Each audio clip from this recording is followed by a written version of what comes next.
Good evening, students. Welcome to Learners Academy. So, in today's class, we will start the third topic of chapter number 1, relations and function, and the name of the third topic is composition. Composition along with इसी में मतलब दो topic है, part A part B मान लो। मतलब इस topic में पहले हम बात करेंगे composition of functions के बारे में, and once we have studied about composition of functions, then with the help of this we will study what are invertible functions. Invertible functions means जिनका उल्टा हो सके, उल्टे फंक्शंस एक तरीके से ना, इन शॉर्ट। तो इनवर्टिबल फंक्शंस को एक बार पेंडिंग छोड़ो, पहले बात करते हैं what are composition of functions. ठीक है, मैथमेटिकल डेफिनेशन अपन समझेंगे, सेट थ्योरी के हिसाब से देखेंगे, वो सब अपन करेंगे, डोमेन रेंज सब कुछ करेंगे। बट एक बार इन शॉर्ट मतलब कॉम्पोजिशन वर्ड सुनते ही मन में क्या ख्याल आता है and what actually is composition function, बिल्कुल सिंपल लैंग्वेज में समझा जाए। मतलब composite function, composition of function या कंपोजिट फंक्शन सुनते ही माइंड में क्या ख्याल है, ऐसी अंडरस्टैंडिंग क्रिएट करो ताकि क्वेश्चन हो जाएगा उससे सॉल्व।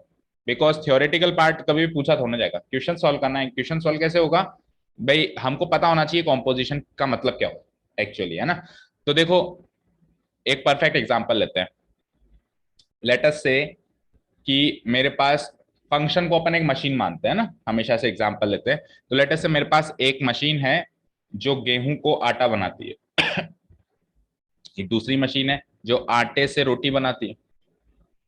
लेट अस से एफ एक मशीन है, उसके अंदर इनपुट डाला मैंने वीट गेहूं, और वीट फ्लोर यानी कि आउटपुट निकल के आया। और फिर उस वीट फ्लोर को दूसरी किसी मशीन में इनपुट किया तो वहां से आउटपुट निकल के आया, रोटी बन के आ गई वहां से, लेट अस से। तो अब दो मशीन्स का जरिया लेना पड़ा मुझे। अब मैंने क्या कहा, यार एक ही मशीन हूं जो डायरेक्ट गेहूं डाले और डायरेक्ट रोटी बनाए। उसके अंदर वाली प्रोसेसिंग जो थी ना, पहले आटा बनाने वाली और आटे से जो भी प्रोसेसिंग थी वो बनता था, वो इंटरनल हो, उसके अंदर हो। तो जो तीसरी मशीन वो बनेगी ना, जो इन दोनों का मिक्सचर होगा, that machine will be called as composite function या कंपोजिट मशीन। सिंपल सी बात है, यानी दो फंक्शंस का कॉम्बिनेशन। अब कॉम्बिनेशन का मतलब ये नहीं समझना कि जोड़ना है। कई बच्चे कहते हैं कि सर कॉम्बिनेशन मतलब कई बार टीचर भी ऐसे समझा देते हैं, बेटा कॉम्पोजिशन ऑफ फंक्शंस का मतलब है कि दो फंक्शंस को जोड़ दो। अब जोड़ दो का मतलब तो ये होता है, एफ एक्स ये एक फंक्शन है, जी एक्स ये एक फंक्शन है, जोड़ दिया। जोड़ने का मतलब तो यही होगा ना, ऐसे जोड़ना नहीं है। जोड़ने का मतलब ये नहीं है, जोड़ने का मतलब है कि इसकी फंक्शनिंग एंड इसकी फंक्शनिंग को कंबाइन करना है, कंपोज करना है, वो है जोड़ने का मतलब। यहाँ में जोड़ने का अर्थ कुछ अलग है। यहाँ में जोड़ने का मतलब सिंपली ऐड करना नहीं है, इसकी फंक्शनिंग जो ये काम करती है और इसकी जो फंक्शनिंग जो ये काम करती है, इसको लेट अस सपोज करो एक आदमी जो है वो सिंगिंग करता है, एक आदमी जो है डांसिंग करता है। मैंने कहा कि इसकी फंक्शन इसकी फंक्शन को कंपोज करो, तो एक नया आदमी निकल के आया जो सिंगिंग एंड डांसिंग दोनों करता है। उस वो जो काम करता है, वो जो काम करता है उसको कंपोज करना है, यानी कि उसकी फंक्शनिंग को ऐड करना, ना कि फंक्शंस को ऐड करना। Is this clear? Composite functions clear है? ठीक है, इन शॉर्ट क्लियर है। अब चलते हैं अब अपने सेट थ्योरी के हिसाब से। आपके एनसीईआरटी में काफी अच्छा एग्जांपल दिया हुआ है, उससे काफी कुछ समझ में आ जाता है, तो उसी से स्टार्ट करते हैं, फिर लिखना जो होगा मैं बता दूंगा। देखो काफी क्लियर ये एग्जांपल है और काफी सही एग्जांपल। ये क्या कहता है कि मान लो, डेफिनेशन अभी अपन लिखवा देंगे, मान लो ए टू बी एक फंक्शन है, ए टू बी एक फंक्शन है, ए डोमेन हो गया और बी को डोमेन हो गया, और जी जो फंक्शन है वो बी टू सी है, यानी बी इसका डोमेन हो गया, सी इसका को डोमेन हो गया। ये दो फंक्शंस हो गए। Then the composition of F and ji, F और जी का जो कॉम्पोजिशन होगा उसको डिनोट करवाया है उसने, मतलब वो भी एक फंक्शन ही होगा, उस फंक्शन का नाम उसने रख दिया है जी ओ एफ, जिसको अपन शॉर्ट में पढ़ते हैं गॉफ। क्या पढ़ते हैं? गॉफ। हालांकि वो फॉग भी हो सकता है, बट अभी स्टार्ट ही किया है इसलिए उसने इसका नाम क्या रखा है? गॉफ। तो जो गॉफ जो फंक्शन होगा वो ए से लेके सी तक डिफाइन होगा, मतलब उसका डोमेन क्या होगा? ए, और उसका कोडोमेन क्या होगा? सी। क्योंकि जो बी इसका कोडोमेन था वो इसका डोमेन बन गया। एक तरीके से जो आटा मुझे मिला ना, जो मुझे गेहूं मिला आउटपुट, वो तो मेरे को एक तरीके से दिखाई नहीं दिया ना।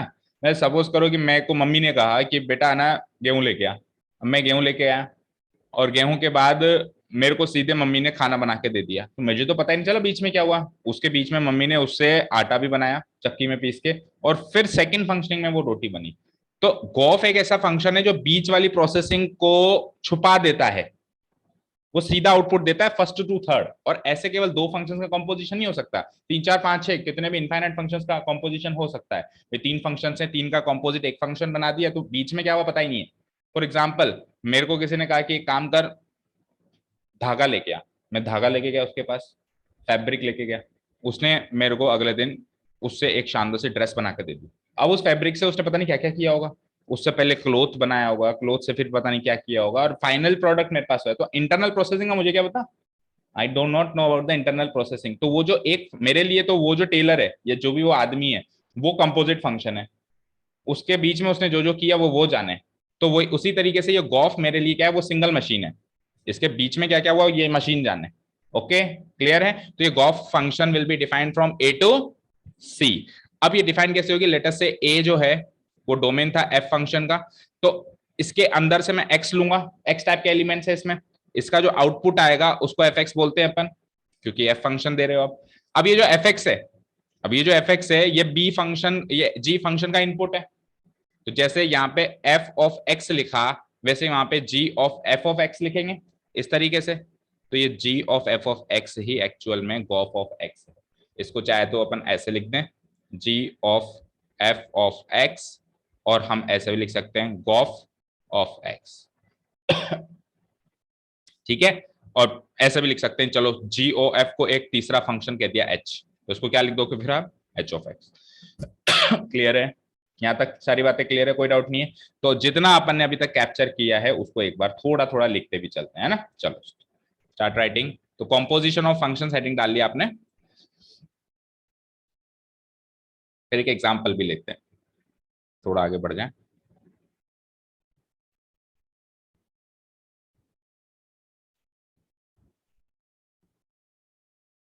ठीक है,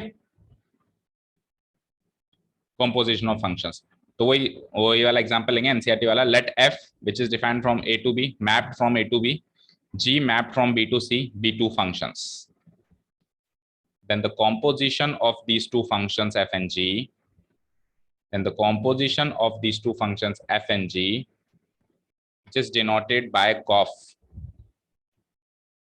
which is denoted by what, gof, denoted मतलब उसका नाम है gof, is a composite function, is a composite function। और इस कॉम्पोजिट फंक्शन को डिफाइन इस तरीके से किया जाएगा, it will be mapped from A to C, it will be mapped from A to C, defined by gof, mapped from A to C, given by क्या हो जाएगा, गॉफ ऑफ एक्स, जिसको अपन थोड़ा सा और तोड़ मरोड़ के लिखें तो लिख सकते हैं g of f of x, gof of x which is equal to g of f of x for all x belongs to a, for all x belongs to a।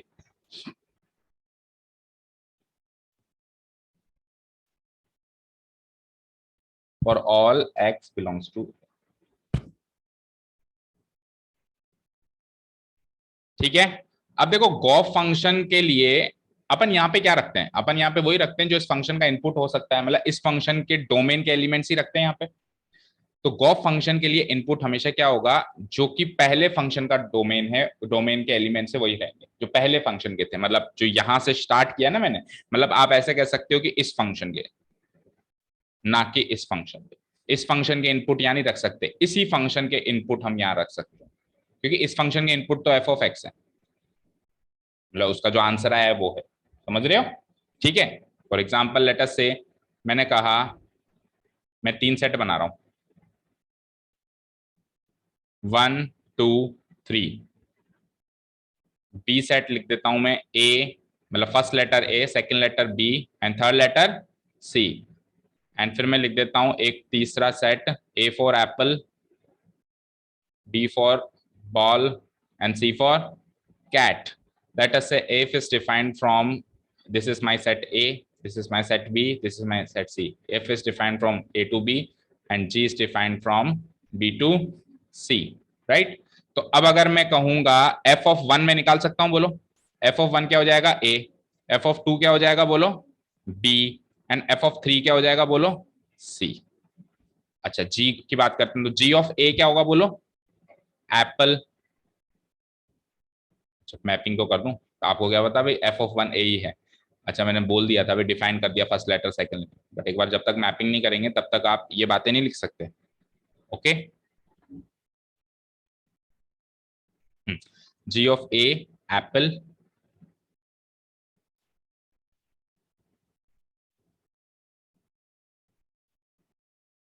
ठीक है, g of b will be equal to ball and g of c will be equal to cat.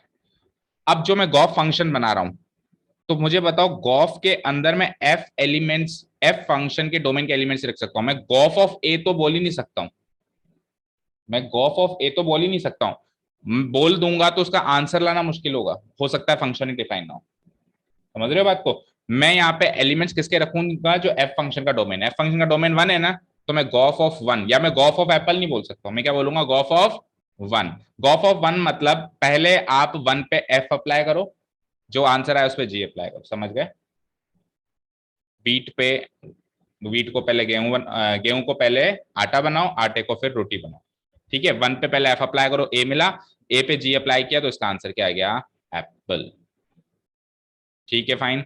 Then gof of two भी निकाल सकते हैं, ये क्या हो जाएगा? Ball. And gof of three भी निकाल सकते हैं, इट विल बी कैट। हाँ। हम्म अगर बी का कैट होता और सी का बॉल होता तो ये दोनों उल्टे हो जाते, और यहाँ पे भी ये दोनों उल्टे हो जाते। आप टू पे एफ अप्लाई करते तो टू पे एफ अप्लाई करके बी मिलता, और फिर बी पे जी अप्लाई करते तो कैट मिल जाता, और ये ऐसे मिल जाता। ठीक है, तो जैसे मैपिंग इधर चलती वैसे इधर चलती। Okay, fine. चलें आगे, ये एग्जाम्पल पाए। चलिए, तो आपने कहां तक नोट डाउन कर लिया? इसको भी नोट डाउन कर लो। इस हो गया ये डायग्राम। ओके, तो gof is defined from, you can see, from this set to directly this set. यहाँ पे मार्क कर लो, ये ए है, ये बी है, और ये सी है। दिस इज माई ए,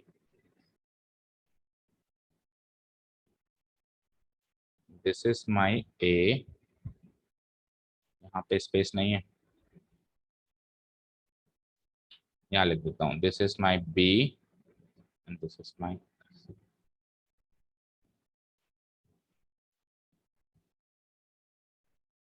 ठीक है, फॉर ऑल है ना, for all x belongs to A. चलते हैं आगे। अब properties of composition of functions. Composition of functions तो समझ गए क्या है? कॉम्पोजिशन ऑफ फंक्शंस से हमको एक कॉम्पोजिट फंक्शंस मिलता है। ठीक है, अब इसकी कुछ प्रॉपर्टीज हैं, इसकी बात करेंगे। हाँ हाँ हाँ, बता रहा हूँ ना, बिल्कुल। Properties of composite of function.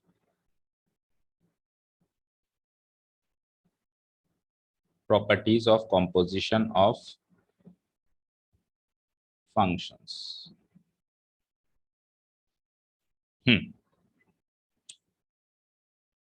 देखो, हम जिन दो फंक्शंस का, पहली प्रॉपर्टी है, हम जिन जिन दो फंक्शन का कॉम्पोजिशन कर रहे हैं, जैसे एफ एन जी का हम कॉम्पोजिशन कर रहे हैं, लेट्स से, ओके, तो अगर एफ और जी दोनों वन वन है तो कॉम्पोजिट फंक्शन भी वन वन बनेगा। दोनों में से कोई एक वन वन है, तब गारंटी नहीं है कि गॉफ वन वन बनेगा कि नहीं बनेगा, फिर कुछ भी नहीं कह सकते। अच्छा, फॉग भी वन वन बनेगा। अगर एफ और जी वन वन है, then gof as well as fog both will be one one, for sure, 100% sure. लेकिन अगर दोनों में से एक वन वन है, फिर कुछ भी नहीं कह सकते, फिर हो भी सकता है, नहीं भी हो सकता है, वो हो सकता है, ये नहीं हो सकता, वो हो सकता है, ये नहीं हो सकता, दोनों हो सकते हैं, दोनों नहीं हो सकते, फिर कुछ भी नहीं कह सकते, कांट से एनीथिंग। बट अगर दोनों वन वन है, तब 100% कह सकते हैं कि क्या। अच्छा, एक और चीज सुनो, कई बार क्या होता है, गॉफ डिफाइन हो गया तो फॉग डिफाइन नहीं होता, फॉग डिफाइन हो गया तो गॉफ डिफाइन नहीं होता, कई बार दोनों डिफाइन हो जाते हैं। ठीक है, तो गॉफ के साथ फॉग हमेशा डिफाइन नहीं होता है ना। अभी हम इन्वर्टिबल पढ़ने वाले हैं, जहां इन्वर्टिबल होता है वहीं डिफाइन होता है। एक्चुअली जो जो फंक्शन इन्वर्टिबल होता है ना, उसी में गॉफ एंड फॉग डिफाइन होता है, अदरवाइज कोई एक चीज डिफाइन होती है, ऐसा होता है। ठीक है, तो देखो यहाँ पे एक चीज लिखी हुई है, if f and g are one one functions, then gof और फॉग, और फॉग के आगे लिखा है विच एवर इज डिफाइंड, दोनों में से जो भी डिफाइन है, गॉफ डिफाइन है या फॉग डिफाइन है, is also a one one function. और विच एवर का मतलब ये भी हो गया कि हो सकता है दोनों डिफाइन हो, वो भी क्या बनेगा? एक वन वन। पहली प्रॉपर्टी नोट डाउन करो, समझ में भी आ गई? लिखो। कुछ समझ में नहीं आया तो बता देना, क्योंकि ये क्या है, फाइल कॉपी पेस्ट हुई है दूसरे सिस्टम से, तो इसके डिजिटल कैरेक्टर्स थोड़े उल्टे सिद्धे हो जाते हैं कॉपी पेस्ट में। ऐसा ही कर देता हूँ, अगर कुछ मुझे लग रहा है तो। अगर आपको कोई स्पेलिंग या कुछ समझ में नहीं आया तो please ask.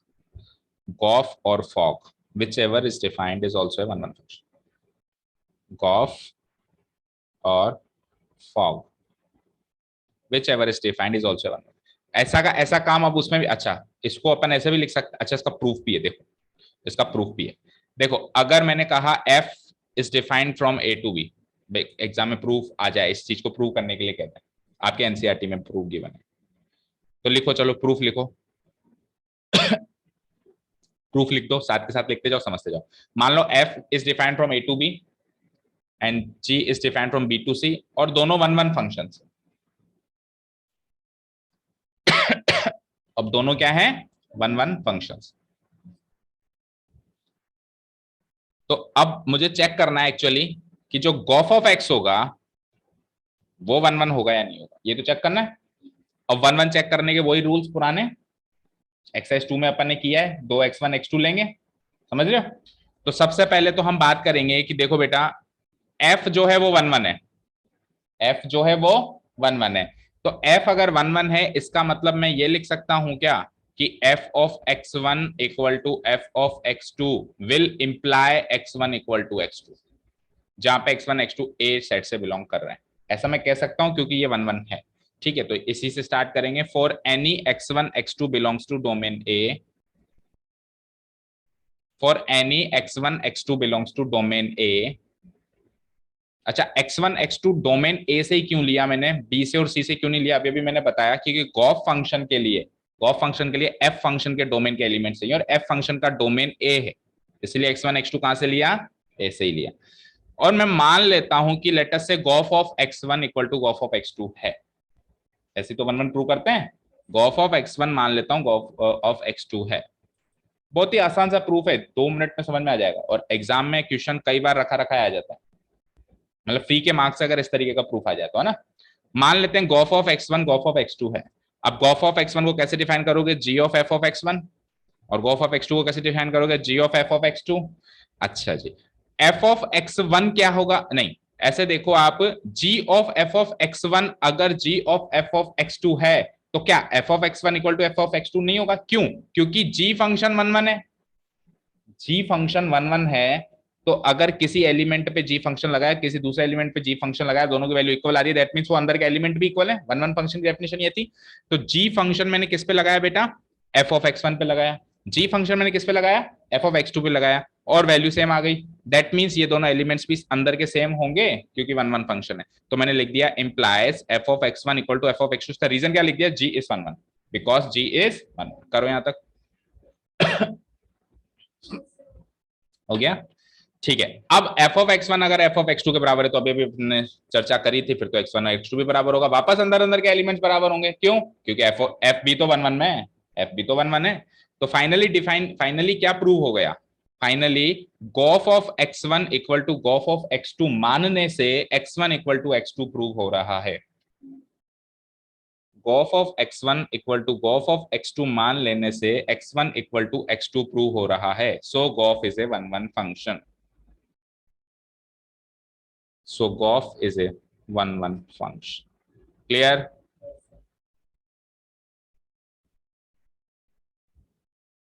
golf is one one function, ठीक है। तो वन वन का हो गया। तो इंजेक्टिविटी की बात तो कर ली हमने, अब बात करते हैं सर्जेक्टिविटी। इसका रीजन क्या था, ये बात मैं क्यों लिख पाया, because g is one one, g is one one, और ये बात क्यों लिख पाए हम, बिकॉज का साइन ऐसे होता है देयरफॉर का उल्टा ना, f is one one, f is one, so और देयरफॉर एक ही होता है, f इज वन वन। ठीक है, चलिए अब सेकंड प्रॉपर्टी देखो, सेम टू सेम वही वन वन वाली, कि अगर एफ और जी ऑन टू है तो गॉफ या फॉग जो भी डिफाइन है वो भी ऑन टू होंगे, दोनों में से अगर एक है तो कह नहीं सकते, अगर दोनों है तो फिर उनका कॉम्पोजिट भी क्या बनेगा, ऑन टू ही बनेगा।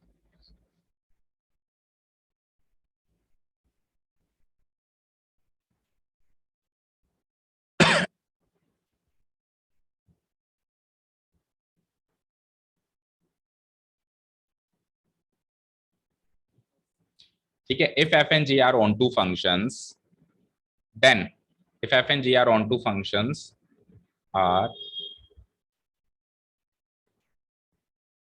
are onto functions, then gof or fog, whichever is defined, is also an onto, whichever is defined. अब इसका भी प्रूफ करेंगे और सेम टू सेम वैसे ही करेंगे, ऑन टू फंक्शन को जैसे प्रूव करते थे अपन, राइट? लिखो proof, whichever is defined is also an onto function. चलो प्रूफ पे आ जाओ। अगेन एफ को A to B and g को B to C onto function मान लेते हैं, और गोफ को ऑन टू फंक्शन है या नहीं ये चेक करना है।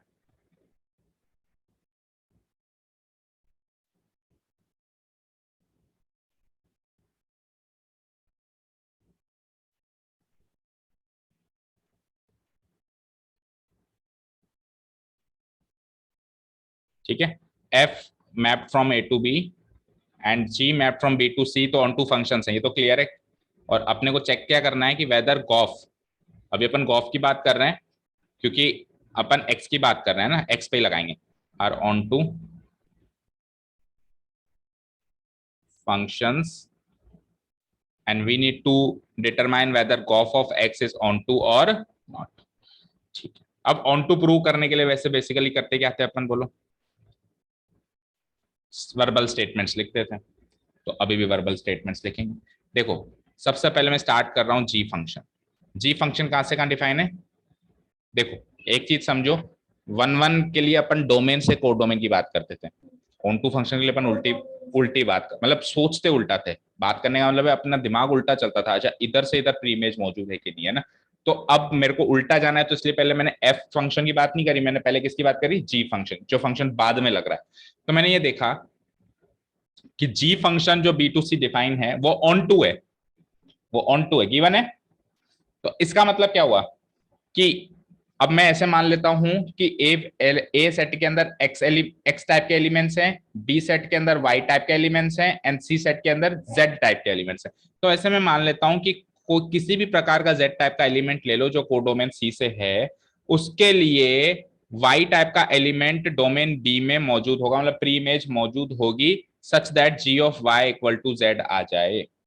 होगा, लिखो यहां तक, for any z belongs to codomain C, there exists यहाँ पे प्री इमेज भी लिख लो तो क्लियर हो जाएगा कि ये प्री इमेज है। there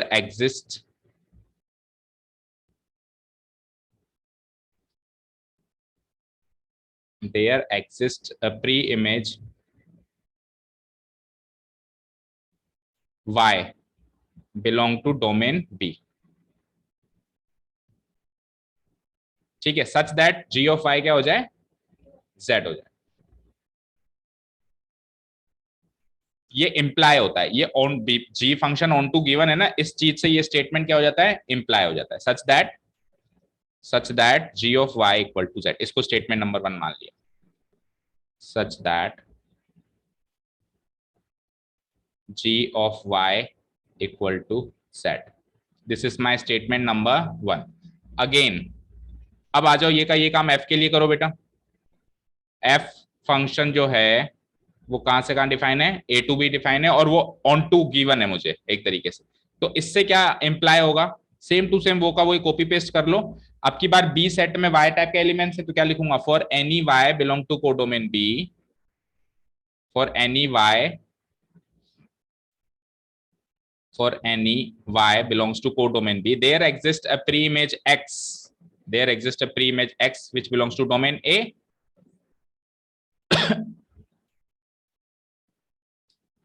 there exists a pre-image x which belongs to domain A, such that fx equals to y हो जाए। ये हो गया मेरा statement number 2, such that fx equal to क्या हो जाए? y हो जाए। अब जब इन दोनों स्टेटमेंट को साथ में रीड करेंगे, तो देखो सोचने वाली बात है, फ्रॉम 1 and 2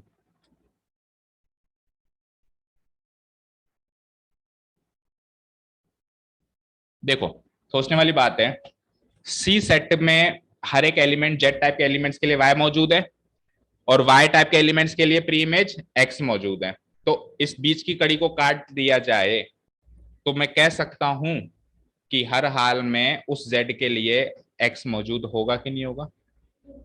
होगा ना, क्योंकि उसके लिए ये मौजूद है यानी ये पूरा ऑक्यूपाई होगा, और इसके लिए ये मौजूद है यानी कि ये भी पूरा ऑक्यूपाई होगा। दैट मीन्स ए टू सी जब मैं करूंगा तो भी सी मेरा पूरा ऑक्यूपाई होगा नहीं होगा? हो जाएगा। तो मैं लिख दूंगा we get for any z belongs to codomain C there exist a preimage x belongs to domain. इन दोनों को कंबाइन करके मैं लिख दूंगा। लिखो फ्रॉम 1 and 2 वी गेट फिर से लिखते हैं एक बार clear. From 1 and 2 we get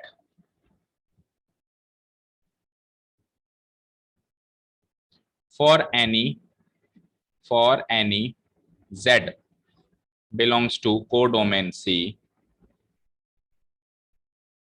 there exists a pre-image. There exists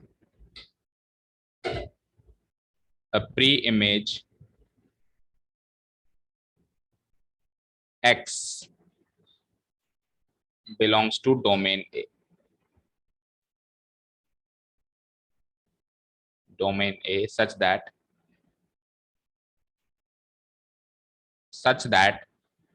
gof of such that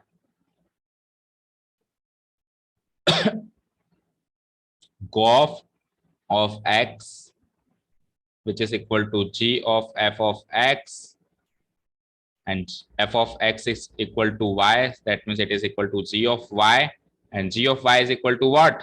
Z. तो gof of x finally z मिल रहा है ना? ठीक है, implies या hence लिख सकते हो, hence gof which is mapped from what? A to C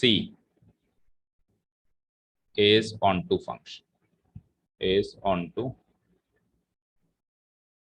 function।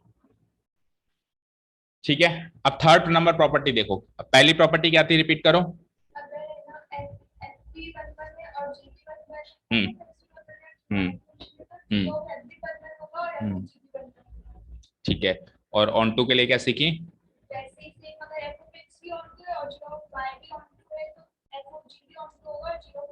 ठीक है, अब इसका उल्टा सोचो। अगर मैंने आपको कहा कि गॉफ वन वन है, जी ऑफ वन वन है, तो क्या जी और एफ दोनों वन वन होंगे? अगर उनमें से कोई एक वन वन हुआ तो काम नहीं चलेगा। सोचो सोचो और सोचो। अगर मैंने कहा कॉफ वन वन है तो उनमें से एक से काम चलेगा कि नहीं चलेगा? देखो एक एग्जांपल सोचते हैं अपन, है ना।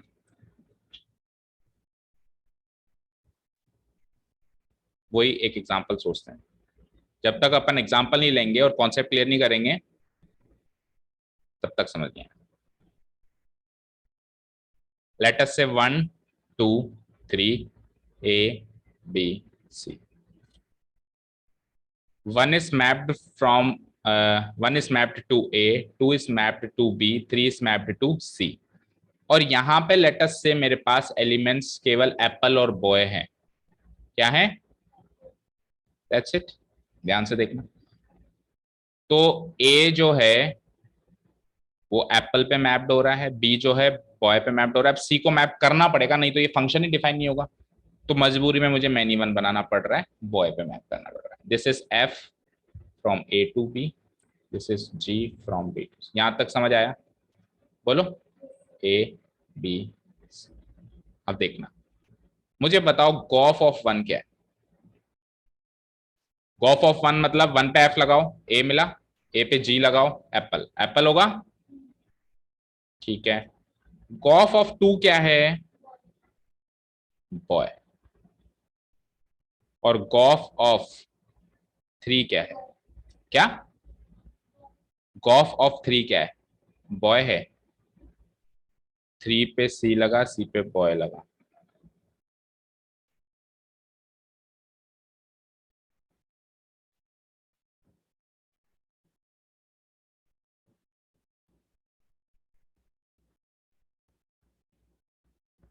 मतलब ये gof function one one function नहीं हो रहा, नहीं हो रहा है ना।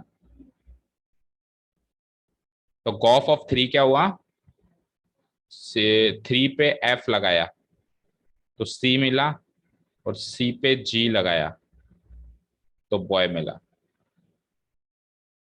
तो 1 की मैपिंग एप्पल के साथ, 2 की बॉय के साथ एंड 3 की बॉय के साथ हो गई। तो ये 1 1 नहीं हुआ, मतलब यहाँ पे एफ 1 1 था, जी 1 1 नहीं था।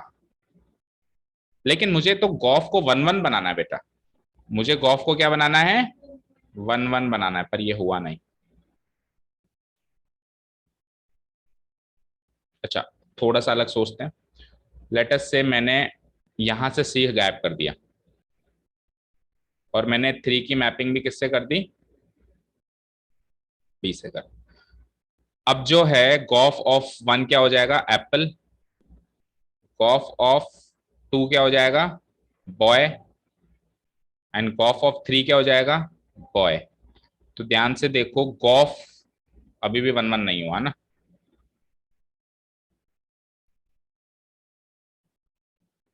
ओके, ऐसे करो, इधर से 3 हटाओ, इधर सी लगाओ, आप चेक करो। अब चेक करते हैं, देखो। 1 is mapped from, 1 is map to A, 2 is map to B. ठीक है, और C is mapped to, let us say यहां लिख देता हूं मैं कैट।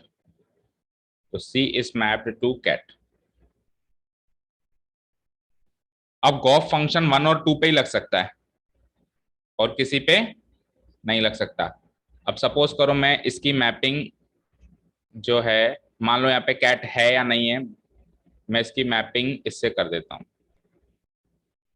अब मुझे बताओ, एफ 1 1 है, जी 1 1 है क्या, नहीं है, और गॉफ 1 1 है क्या, है।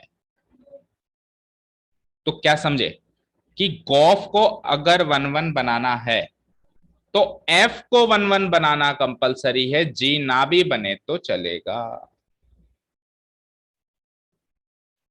गॉफ को 1 1 देखो, दोनों 1 1 है तो 100% गॉफ 1 1 है।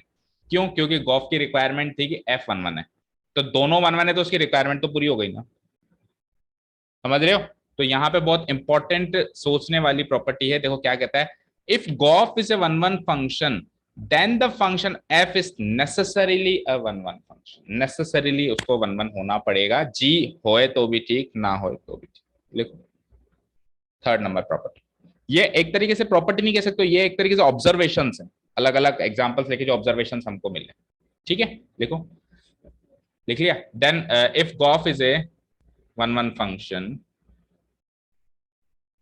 if golf is a 1 1 function then the function f is necessarily a 1 1 function।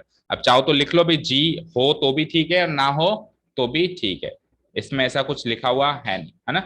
अब देखो प्रूफ, प्रूफ देखो एक बार, चलो इधर भी मेरे पास एक प्रूफ है, देखो ध्यान से। देखो कैसा है इसमें कि 1 तो है ए से मैप्ड, 2 बी से, 3 सी से, 4 डी से, 1 1 है ये 1 1 है, एफ फंक्शन 1 1 है। इधर 5 एलिमेंट्स कर दिए मैंने, ए जो है पी से है, बी जो है क्यू से है, सी जो है आर से, और डी और ई किससे हैं, एस से। तो जो जी है वो मैनी वन है, जो जी है वो क्या है, मैनी वन है। अब गॉफ जब मैं निकालूंगा तो गॉफ ऑफ 1 क्या निकलेगा, पी। गॉफ ऑफ 1 क्या निकलेगा, पी। गॉफ ऑफ 2 क्या निकलेगा, क्यू। गॉफ ऑफ 3 क्या निकलेगा, आर। एंड गॉफ ऑफ 4 क्या निकलेगा, एस। तो गॉफ इज ए 1 1 फंक्शन हो गया ना।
ठीक है, अभी क्लियर दिखाई दे रहा है, समझ में आ रहा है?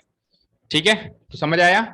F11 होगा तो गॉफ 100% 1-1 होगा, और F के साथ G भी 1-1 हो जाए तब तो गॉफ को 1-1 होना ही है। यानी गॉफ को 1-1 बनने के लिए नेसेसरीली F की है 1-1 बनना। ऑन टू में उल्टा है, ऑन टू में उल्टा है। गॉफ को ऑन टू बनने के लिए नेसेसरीली G को ऑन टू बनना पड़ेगा। F बनता है तो भी ठीक, ना बनता है तो भी ठीक। उसका भी एग्जाम्पल देखते हैं ना, यहां तक लिख लिया? ठीक है। नाउ हेयर ये लिख लो, gof A to C is a 1-1 function.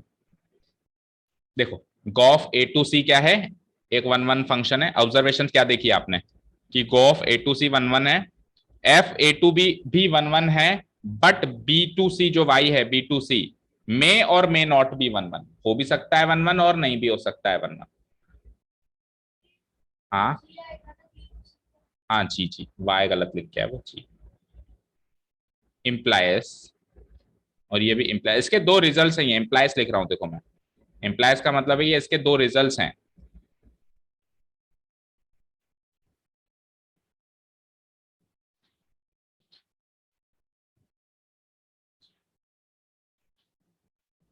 देखो क्या कह रहा है कि गॉफ जो ए टू सी डिफाइन है इज 1-1, अगर ये गिवन है, अगर ये गिवन है तो उससे दो रिजल्ट निकलेंगे। पहला रिजल्ट निकलेगा कि एफ ए टू बी तो 100% 1-1 है, इज ऑल्सो 1-1। और दूसरा रिजल्ट क्या निकलेगा, g which is defined from B to C may और मे नॉट बी 1-1। ये 100% 1-1 नहीं होगा, it may be 1-1, it may not B 1, मे और मे नॉट बी 1-1, मे और मे नॉट। ठीक है, क्लियर हो गई ये चीज बेटा? चलो नेक्स्ट आ जाओ। तो आज अपन एक काम करेंगे, इन्वर्टिबल फंक्शंस को छोड़ देंगे, आजकल कॉम्पोजिशन ढंग से सीखेंगे। देखो चौथा जो मैंने कहा था उल्टा, अगर gof is an onto function then the function g is necessarily an onto function. इसको भी अपन एग्जांपल से देखेंगे। फोर्थ नंबर प्रॉपर्टी डालो,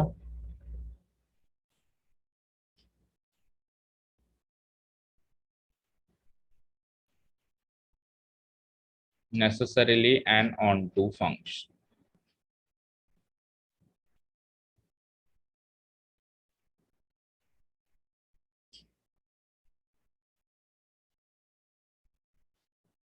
अब आपको कुछ ऐसा एग्जांपल देखना है जिसमें क्या हो, g को नेसेसरीली ऑन टू बनाना है ना, तो g को नेसेसरीली ऑन टू बनाना है, दैट मीन्स c जो सेट है वो पूरा ऑक्यूपाई होगा। देखो ऊपर वाले सेट में अगर मैं इस e को हटा दूं, है ही नहीं है, तो ये मैपिंग भी हट गई, तो अब देखो जी भी 1-1 हो गया। तो इसीलिए लिखा है कि जी मे और मे नॉट भी 1-1, जी 1-1 नहीं होगा ऐसा भी नहीं है, और जी 1-1 होगा ऐसा भी नहीं है, हो भी सकता है नहीं भी। ई हटा दो तो 1-1 है, ई लगा दो तो मैनी 1 है, जबकि वो 100% 1-1 होगा। ठीक है, तो इस तरीके से अब अपन सी सेट ऐसा लेंगे जो पूरा ऑक्यूपाई हो, है ना, वो 100% ऑन टू है, लेकिन बी सेट जो है 100% ऑन टू हो भी सकता है और नहीं भी हो सकता है। इस तरीके से अपने को लेना है, मतलब एफ फंक्शन, सॉरी क्या, ये एग्जाम्पल भी काम आ रहा है, बिल्कुल आ रहा है। देखो जी फंक्शन जो है वो ऑन टू हो रहा है, 100% हो रहा है, और एफ फंक्शन जो है वो ऑन टू नहीं हो रहा है क्योंकि इसमें ई बच रहा है। और अगर मैं ई को हटा देता हूं तब एफ फंक्शन भी ऑन टू हो गया। तो एफ फंक्शन मे और may not B onto, और जी फंक्शन इज 100% ऑन। देखते हैं ये एग्जाम्पल है, अदरवाइज अगर कोई और है तो वो भी देखते हैं। बिल्कुल यही एग्जाम्पल है, थोड़ा सा डिफरेंस है ना। चलो नोट डाउन करो, चाहो तो उस एग्जाम्पल को भी देख सकते हो, चाहो तो नया बना लो।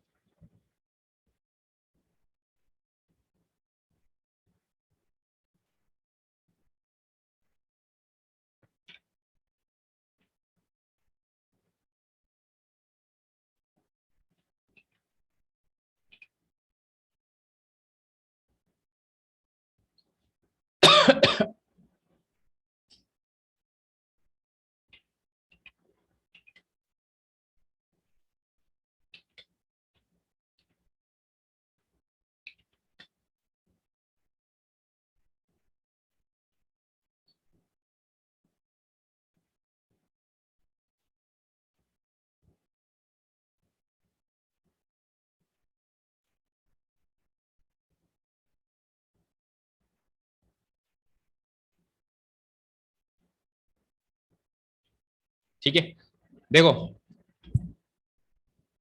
एफ जो है वो ऑन टू नहीं है क्योंकि ई एलिमेंट छूट गया, और जो जी जो है वो ऑन टू है क्योंकि उसमें एक भी एलिमेंट छूट नहीं रहा है। और इस हिसाब से अब मैं गॉफ निकालूंगा तो देखो गॉफ ऑफ वन क्या आएगा, टी, क्योंकि A one to A to P. Gof of two क्या आएगा, two to B to Q, तो क्यू। और गॉफ ऑफ थ्री क्या आएगा, three to C to R, यानी कि R. And gof of four क्या आएगा, फोर टू डी, यानी कि और कोई एक भी एलिमेंट छूटेगा नहीं, पी भी ऑक्यूपाई होगा, क्यू भी ऑक्यूपाई होगा और आर भी ऑक्यूपाई होगा। ठीक है, तो इसके अजम्पशंस लिख सकते हैं अपन इजीली कि gof A to C is onto, ये तो है गिवन, तो इससे दो चीजें इंप्लाई होती है।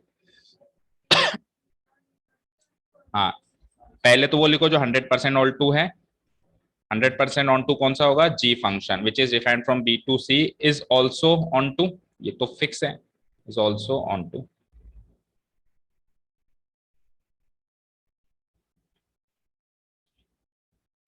ये सारी चीजें अभी जब अपन इन्वर्टिबिलिटी करेंगे ना तो बहुत काम आएंगी समझने में। अक्सर क्या है स्टूडेंट्स टीचर्स या मैंने कई जगह देखा है ये चीज तो बताई नहीं जाती, सीधे क्वेश्चंस पे आ जाते हैं और इन्वर्टिबिलिटी शुरू भी कर देते हैं। मानता हूं कि इनका डायरेक्ट क्वेश्चन नहीं है, कोई डायरेक्ट कोई क्वेश्चन नहीं है, बट इनका इम्पैक्ट बहुत है आगे की चीजें समझने के लिए। जब अपन इनवर्स ट्रिग्नोमेट्री सीखेंगे ना वहां पे भी इसका इम्पैक्ट पड़ेगा, is also onto. And ये प्रूफ आपके एनसीईआरटी में है, पढ़ाया नहीं जाता वो एक अलग बात है, प्रूफ्स हैं ये एनसीईआरटी में। तो जो एनसीईआरटी में है वो हमेशा क्या होता है, एग्जाम मटेरियल होता है। तो कल को मान लो प्रूफ करने के लिए भी कहते हैं कि प्रूफ करके बताओ, तो ऐसे एग्जाम्पल जैसे अभी अपन ने सोचे, अपने दिमाग के जब तक घोड़े नहीं दौड़ाएंगे, एग्जाम्पल जब तक नहीं सोच सकते टॉपिक समझ में नहीं आया। जिस दिन आप एग्जाम्पल समझना सीख गए दैट मीन्स आपको टॉपिक समझ में आ गया। अभी एग्जाम्पल्स हम नहीं सोचे ना, चलो ऐसा करते हैं, ऐसा नहीं ऐसा करते हैं, अपने को ये ऑन टू करना है, खुद ने सोचा ना, तो वो टॉपिक क्रिस्टल क्लियर हो गया।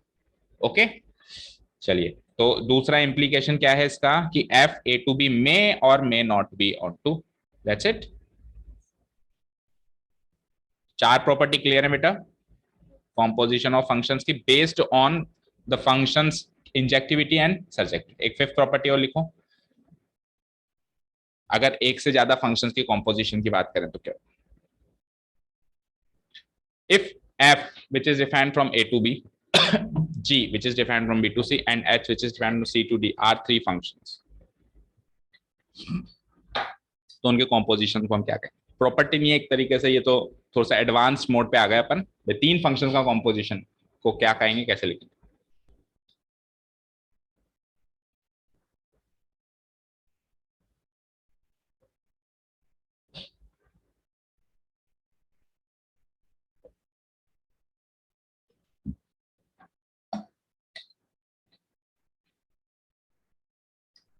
लिख लिया, if f which is mapped from a to b, g is mapped from b to c, h is mapped from c to d are three functions, then their composition क्या हो जाएगा, देखो पीछे से स्टार्ट करते हैं, h o g o f, ठीक है, h o g o F, इसको इनका कॉम्पोजिशन कहेंगे और उसको स्टेट कैसे करेंगे, इस तरीके से स्टेट करेंगे, H o g o F या फिर H o g o F. ठीक है, क्या कहा इसने कि पहले जी और एफ का कॉम्पोजिट फंक्शंस बना दो और जो फंक्शन आया उसका एच से कॉम्पोजिट फंक्शन बना दो, या फिर एच और जी का कॉम्पोजिट फंक्शन बना दो, एच और जी का कॉम्पोजिट फंक्शन बना दो, और जो आंसर है इसका और एफ का कॉम्पोजिशन फंक्शन बना दो, ये दोनों फंक्शन सेम है। समझ आया, तो इसको कैसे रीड करेंगे, एच ऑफ गॉफ, इसको कैसे रीड करेंगे, हॉग ऑफ एफ, ये दोनों इक्वल होंगे, एच ऑफ गॉफ और हॉग ऑफ एफ इक्वल होंगे। ठीक है, बड़ा आसान है इसको प्रूव करना। एक्स ऑब्वियसली आप ए से लोगे और ए जो है किसका डोमेन होगा, एफ का डोमेन होगा, क्योंकि H o g o F obviously define कहां से कहां होगा, ए टू डी तो होगा, क्योंकि A to B to C to D, तो h o g o f जो फंक्शन होगा वो कहां से कहां डिफाइन होगा, ए टू डी। तो देखो for any x which belongs to domain A, हमारे पास h o g o f of x को हम क्या लिख सकते हैं, क्या लिख सकते हैं, देखो हमने इसको कैसे ब्रेक किया, एच ओ जी को तो अलग रख दिया और इस ओ की जगह हमने ब्रैकेट लगा दिया ऑफ एफ ऑफ एक्स, मतलब एक एक ओ को हटाओ, इस ओ को हटाओ, इधर ओ का मतलब होता है ऑफ, ओ का मतलब क्या होता है ऑफ, तो इस ओ को हटाया तो ये ब्रैकेट लग गया, फिर इस ओ को हटाया तो एक बड़ा ब्रैकेट लग गया। तो अल्टीमेटली ये जो चीज है वो ये बन के आई, ये बन के आई। अब बात करते हैं एलएचएस में हमारे पास क्या है। एलएचएस में हमारे पास है एच ओ जी, नहीं एच आर एच एस लिया इन्होंने पहले,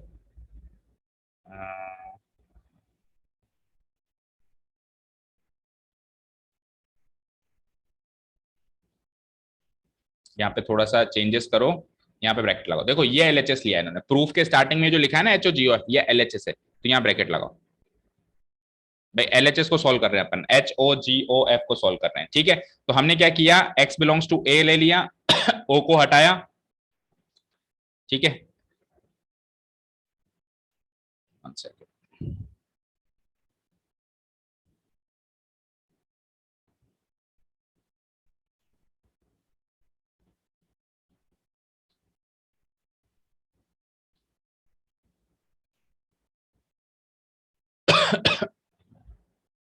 H o g o f हमको क्या प्रूव करना है, h o g o f equal to h o g o f, h o g o F.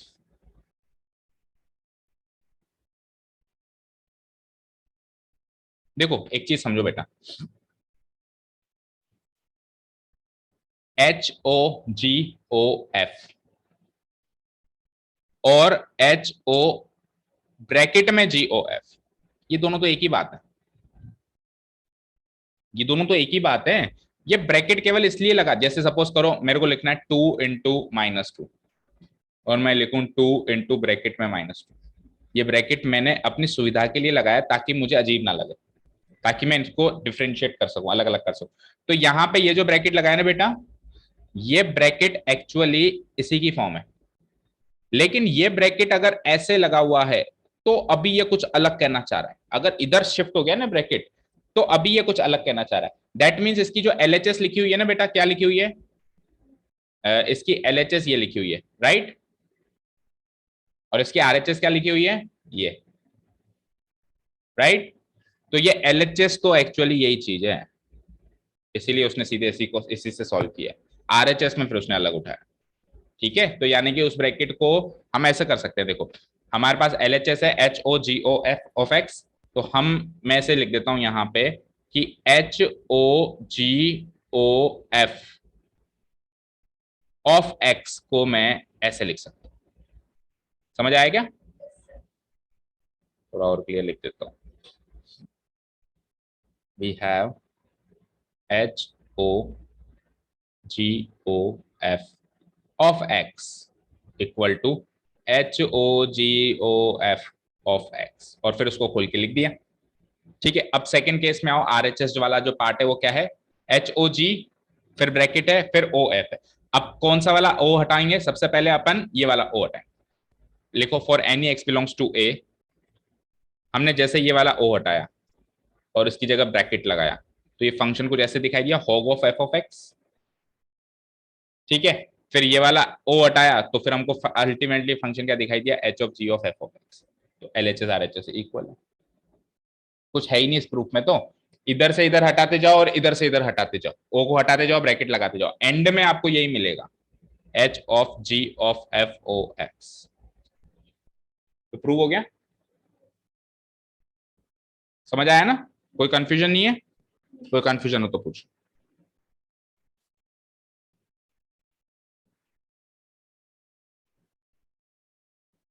ठीक है, तो ये एक तरीके से पांचवी नंबर प्रॉपर्टी क्या थी, पांचवी नंबर तो एक तरीके से था कि अपन एडवांस में चले गए कि तीन फंक्शन के कॉम्पोजिशन को कैसे स्टेट करेंगे, ठीक है। और उसके बाद फिर इन्वर्टिबल फंक्शंस आ गए जो अपन कल से स्टार्ट करने वाले। ओके, तो दो फंक्शंस अगर वन वन है तो कॉम्पोजिशन 100% वन वन, दो फंक्शन अगर ऑन टू है तो कॉम्पोजिशन 100% ऑन टू। अगर कॉम्पोजिशन वन वन है तो दोनों में से एक फंक्शन 100% वन वन होगा, और वो कौन सा होगा, ऐसे याद करो जो स्टार्टिंग वाला है ना। और दो फंक्शन अगर ऑन टू है तो फिर एक फंक्शन बाद वाला 100% ऑन टू होगा। है ना, और बचे हुए फंक्शन उधर हो भी सकते हैं, वन वन नहीं भी हो सकते हैं, इधर भी बचा हुआ फंक्शन ऑन टू हो भी सकता है, नहीं भी। मेन बात कुल मिला के ये है कॉम्पोजिशन ऑफ फंक्शंस। ठीक है, इन्वर्टिबल फंक्शंस कल स्टार्ट कर। ठीक है, thank you so much for. एक मिनट रुको बेटा, एक एनसीईआरटी एग्जांपल भी ले ले क्या कॉम्पोजिशन पे।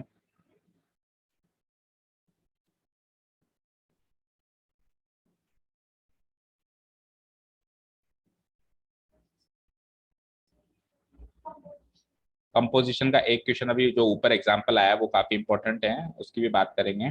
अभी इन्वर्टिबल शुरू हो गए।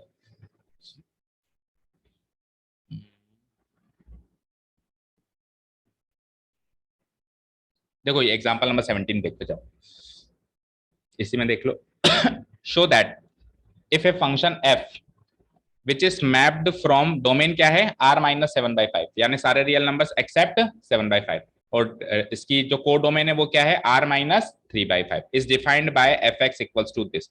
अब ये फंक्शन ये है, तो उससे आपको समझ आ गया होगा कि डोमेन में से 7/5 क्यों हटाया, क्योंकि इधर x की जगह मैं 7/5 लगाता हूं तो ये 0 बन जाता है। अब को डोमेन में से क्यों हटाया था अभी समझ नहीं आ रहा, लेकिन अपन ने इक्वेशन कर लिया, उसके अंदर ऐसा कुछ हुआ था कि अपने को बाद में समझ में आ गया था, तो आपको हिंट तो मिल गया होगा कि ये बाद में जाके उल्टा करेंगे ना तो कोई दिक्कत करने वाला है, इसलिए उसने हटाया है ताकि वो ऑन टू बना रहे।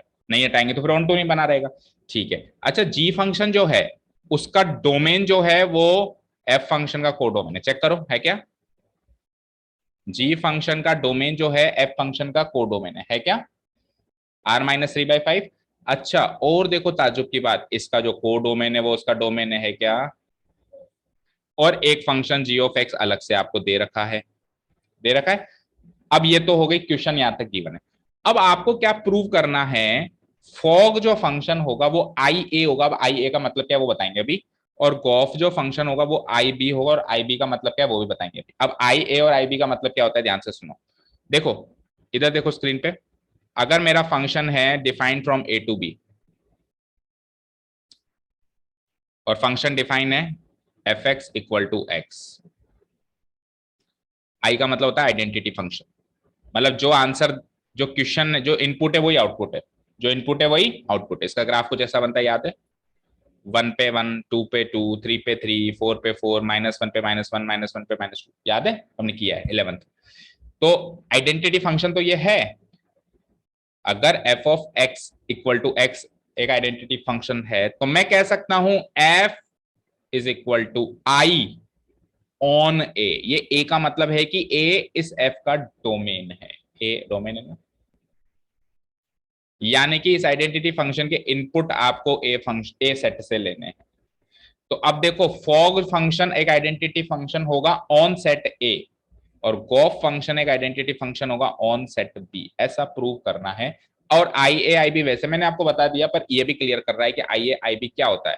अच्छा, ए और बी भी क्लियर कर रहा है। ए सेट क्या है, ए सेट क्या है, ये वाला ए है, एक तरीके से ये ए है, और ये नहीं, सॉरी उल्टा है, ये ए है, ये बी। ठीक है, ये ए है ऑब्वियसली। गॉफ का जो डोमेन होता है वो एफ का डोमेन होता है ना, गॉफ का, ना कि फॉक का। अभी अपन ने फॉक तो पढ़ा ही नहीं, एक बार गॉफ ही पढ़ा है। तो गॉफ का जो डोमेन है वो एफ का डोमेन होता है, और एफ का डोमेन बी है, तो ये ऑन बी हो गया, और उल्टा करेंगे तो ये ए हो जाएगा।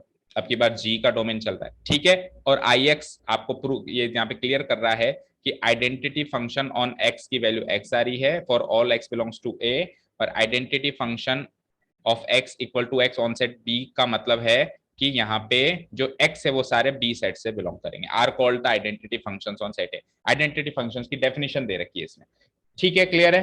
बेसिकली मुझे ये प्रूव करना है बेटा कि फॉग ऑफ x लगाओगे ना तो x आना चाहिए, और गॉफ ऑफ x लगाओगे ना तो भी x आना चाहिए, प्रूव करना है। तो इस क्वेश्चन में बाकी सारी बातें फालतू हैं, एक्चुअल चीज बेटा आप क्या करना सीख रहे हो पता है, कंपोजिशन करना सीख रहे हो। इस क्वेश्चन को करने में एक्चुअल चीज आप क्या सीख रहे हो कि how to compose a function. अभी तो आपने क्या element to element, element to element करके देखा, बट जब फंक्शन इस फॉर्म में और इस फॉर्म में गिवन है तो how will you compose this functions. क्या आप ऐड करोगे दोनों को ना, क्या आप मल्टीप्लाई करोगे ना, आप इसकी फंक्शनिंग को कंपोज करोगे। करें, देखो हमको क्या करना है, गॉफ ऑफ एक्स। नहीं, सबसे पहले चलो फॉग ऑफ एक्स, जैसा अगर वो फॉग ऑफ एक्स कह रहा है, गॉफ ऑफ एक्स ही करवा रहा है, चलो गॉफ ऑफ एक्स करवा रहा है हमको।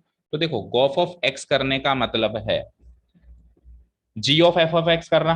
करने का क्या मतलब हो गया, जी ऑफ एफ ऑफ एक्स करना। एफ ऑफ एक्स तो मेरे पास ये गिवन है, यानी जी ऑफ दिस फंक्शन करना। अब जी फंक्शन कैसे डिफाइन है, जी फंक्शन कुछ ऐसा डिफाइन है, देखो ऊपर कहां गया, ये रहा। जी फंक्शन कुछ ऐसा डिफाइन है कि इधर जो इनपुट होता है वो 7 से गुना होता है, 4 से जुड़ता है, 5 से गुना होता है, 3 माइनस होता है और फिर डिवाइड होता है। ये जी फंक्शन की फंक्शनिंग है, उसकी प्रोसेसिंग है, प्रोग्रामिंग है उसकी। तो अब एक्स की जगह क्या रखना है, एफ एक्स की वैल्यू, ये जो चीज है ना, ये यहाँ पे एक्स की जगह पुटअप करनी है। तो देखो पुटअप हो रही है 7 इंटू दिस, फिर +4, और फिर जहां जहां एक्स है वहां पुटअप होगा, तो 5 इंटू दिस माइनस। इसको जब आप सॉल्व करोगे तो फाइनली आंसर एक्स आता है। प्रूव हो गया कि gof of x equal to x है। तो इससे क्या प्रूव हो गया कि गॉफ जो फंक्शन है वो आइडेंटिटी फंक्शन है ऑन सेट व्हाट, जो एफ का डोमेन है, जो एफ का डोमेन है बी, एफ का डोमेन बी है, चेक करो ऊपर, जी का डोमेन ए है, एफ का डोमेन बी है, ऑन बी। ये तो प्रूव करवा रहा है, देखो fog is, Gauff is identity function on set B. Proved हो गया, प्रूव्ड। अच्छा अब थोड़ा सा उल्टा सोचते हैं, अगर फॉग ऑफ एक्स करने के लिए कहता है, अगर फॉग ऑफ एक्स करने के लिए कहता है that means f of g of x करने के लिए, आप जी ऑफ एक्स पहले तो as it is note down कर लो, ठीक है। अब एफ फंक्शन की फंक्शनिंग लगानी है ना, एफ फंक्शन क्या था, 3x+4, तो एक्स की जगह ये लगा दिया, और 5x-7 डिनोमिनेटर में इसकी जगह ये लगा दिया, इसको सोल्व किया, अगेन एक्स आ गया। Is this clear? एक फटाफट से मुझे फंक्शन कंपोज करके बताओ और फिर जाओ अपन, मैं मेरे हिसाब से दे रहा हूँ। लेट अस से एफ एक्स है, इजी दे रहा हूँ, 3x²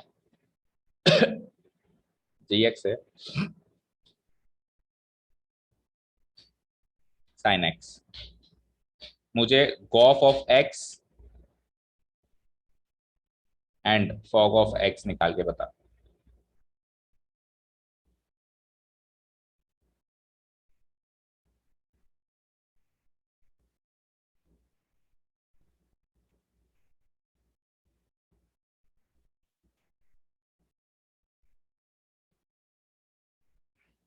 क्योंकि कॉम्पोजिशन सीख रहे हैं, तो कॉम्पोजिशन का क्वेश्चन तो करें, तभी तो पता चलेगा कॉम्पोजिशन आया कि नहीं आया हमें।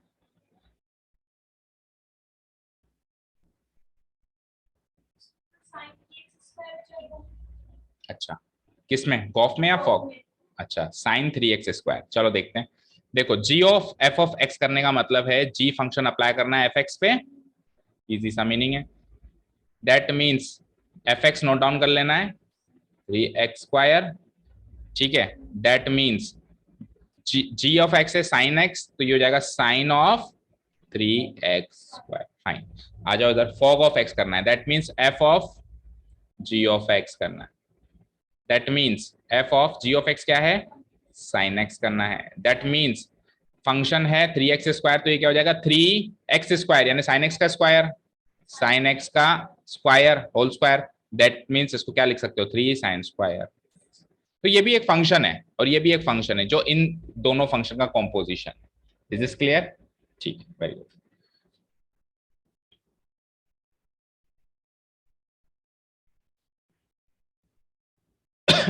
ठीक है,